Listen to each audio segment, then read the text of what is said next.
Welcome back, my fans. Welcome back again. This is my new reality show, BAStv. This is episode number 2. The topic of today is from this book.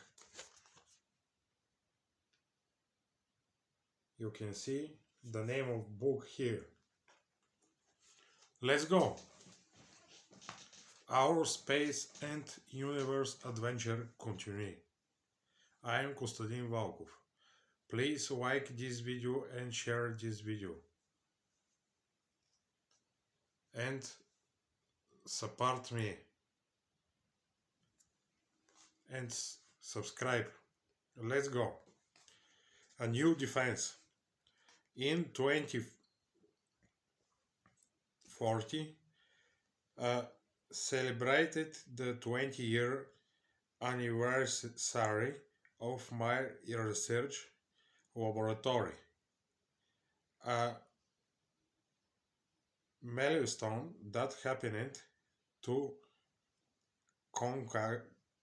coincide with my 50th birthday by organizing a lab retreat to my childhood home. Of course, as with any scientific get together, we also made time for presentations. Over the course of 4 days, we had 4 mini symposia in which each member of the lab give a 15-minute talk on a topic of his or her choice. The subject ranging from the lab's history of the finer points of RNA structure. On the 4th day, Ross Wilson, a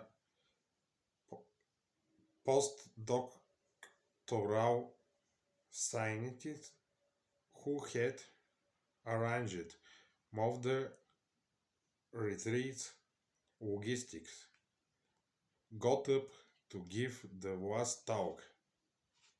At least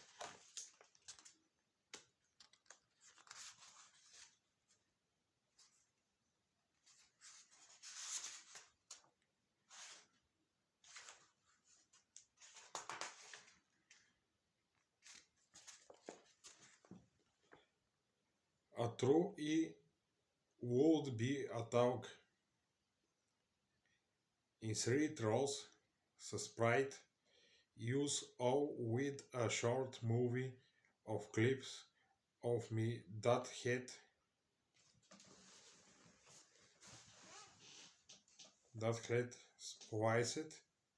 spliced together from a box of the old VHS tapes that, unbeknown to me, had been passed down over the years as a sort of lab traditional.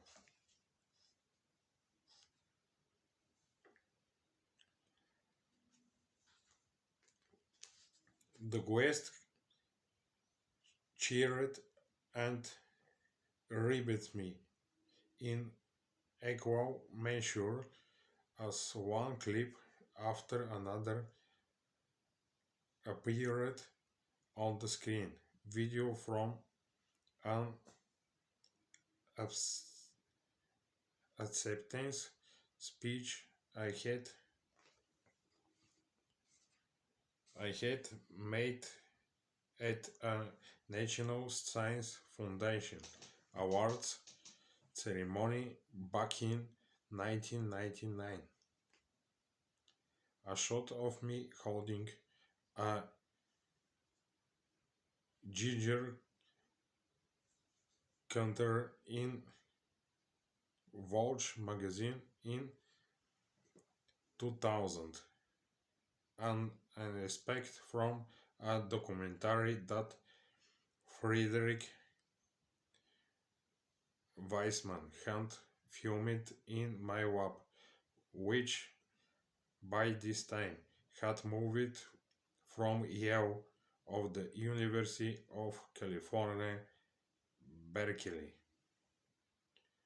But in this footage were snippets of two television news stories I had appeared in, both of them covering the first major discovery to come out of my Yale lab back in 1996. I remembered the existence of these TV pieces, if not their particulars. The student urge of attention of my lab have been both existing and bit unnerving, especially for young researcher who spent most of her time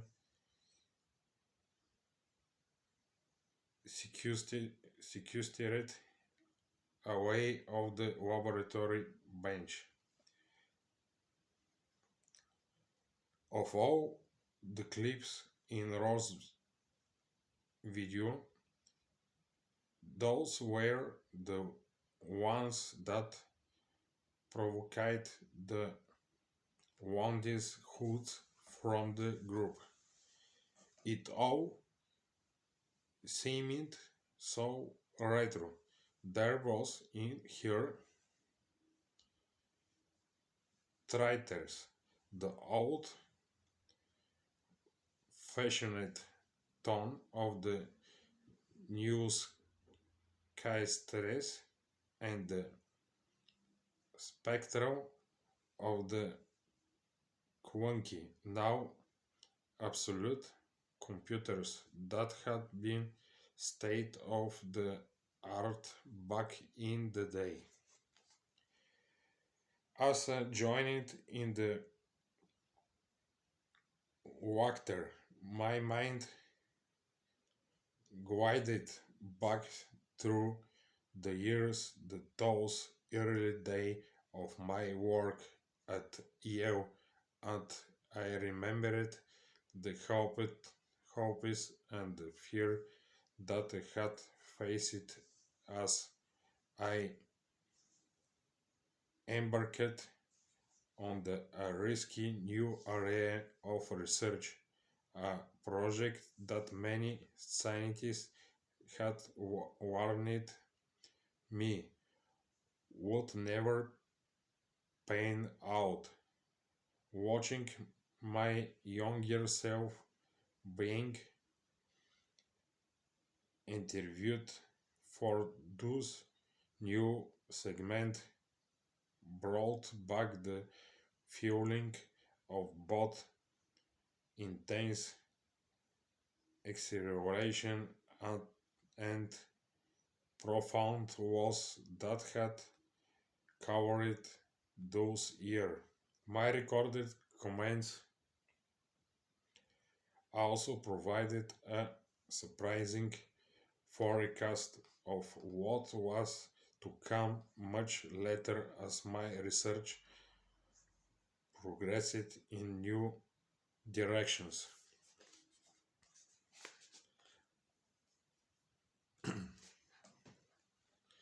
At the time the interviews, my lab had just determined the three-dimensional structure, the precise location of a very single atom of molecule of ribonucleic acid or RNA, which formed part of larger molecule called a self-splicing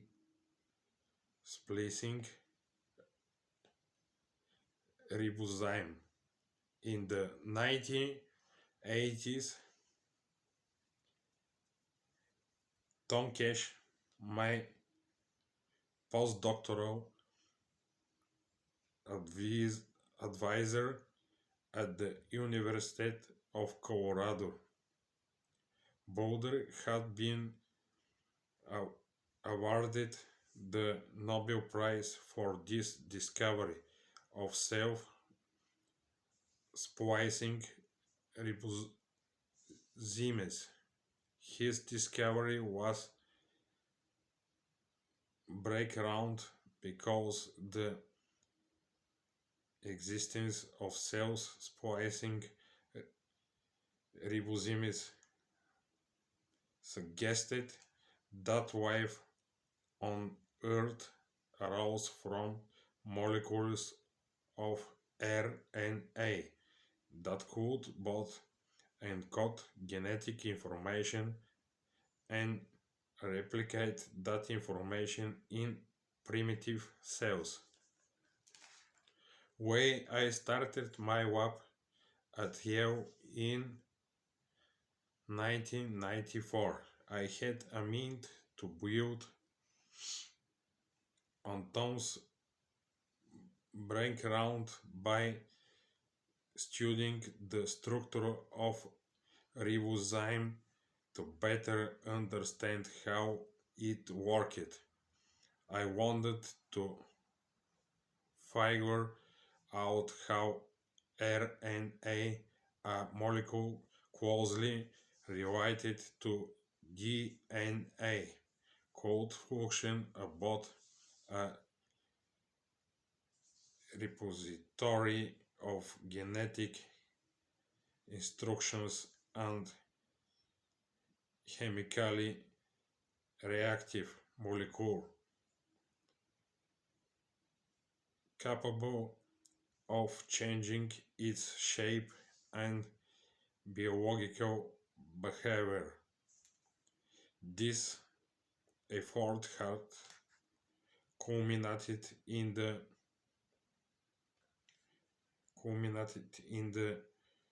fantastically existing discovery that RNA can fold up into three-dimensional structures that are very different from the elegantly simple DNA double helix.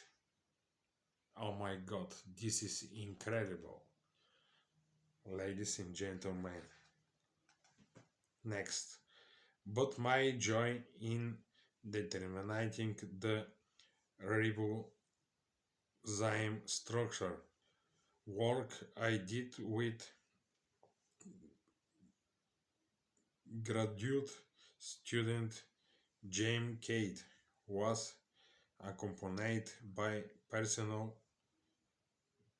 tragedy. That fall, my father called my office at Yale with terrible news.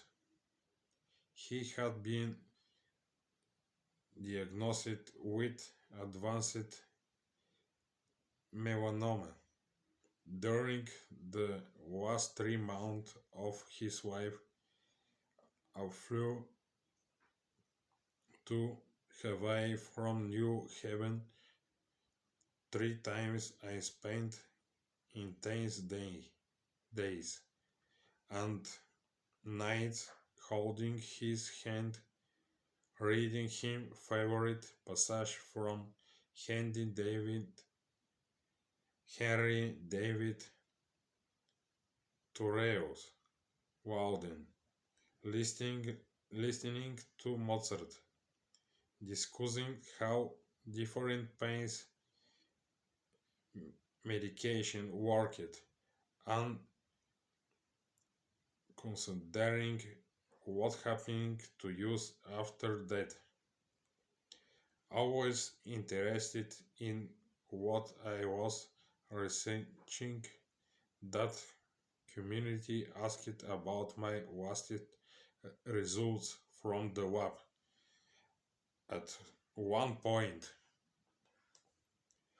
I showed him a picture of the ribozyme molecule, uh, rendered a green link, look like green fettucine. He said 3 weeks later he was gone. Rearing from my father's that but waiting for distraction. I threw myself back into my work, taking comfort in the truth that older older people lives might one day be saved or the was improved by our research. The Ribozymes project, like much scientific research, was driven by two desires: to shed light on unexplored natural phenomena and put this knowledge to practical use. Back when I had decided that determined the molecular structure of the ribozyme, many biologists thought that this type of molecule might offer an alternative method for treating diseases. The ribozyme-based method at was envisioned at the time what differ from both gene therapy, which are meant to fix genetic mishap by adding healthy genes, and gene editing, which I made to repair the defective gene disease. In that, I would allow clinical to, to cure patient by fixing defective RNA molecules, those messengers that our cells use to convert DNA into protein. Thank you again. This is from this book. Ladies and gentlemen, this is amazing book. The part number 2 in this video will be of Bulgarian language. Let's go! Здравейте отново, уважаеми зрители и мои невероятни фенове. Току-що ви цитирах една невероятна книга, която се казва A Crack in the Creation. The New Power of Control Evolution. Може да намерите във всяка една книжарница и библиотека в България, както и в нашия невероятен град Пловдив. Вие сте с моето ново невероятно реалити шоу, наречено как BAStv. Благодаря ви за невероятната подкрепа. Моля ви, споделяйте видеята ми, ударете по един лайк и не забравяйте да се абонирате за мен. Това видео е разделено на две части. Втората част е на български език, нашия майчин и невероятен език. Потопих ви преди малко в невероятното приключение на един учен, който се опитва да разгадае човешката ДНК структура, като целта му е да помага в лекуването на редица генетични болести. Книгата е доста интересна. Препоръчвам ви да се здобиете с нея. Ще ви впечатли. Тя е изцяло на английски език. Тя ще ви втурни в едно невероятно научно приключение, уважаеми зрители и мои невероятни скъпи фенове.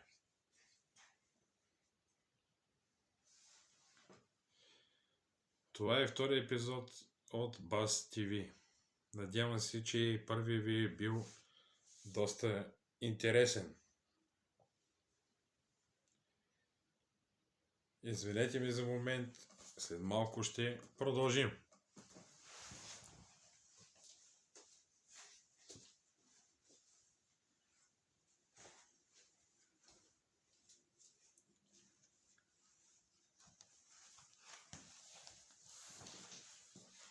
Здравейте отново.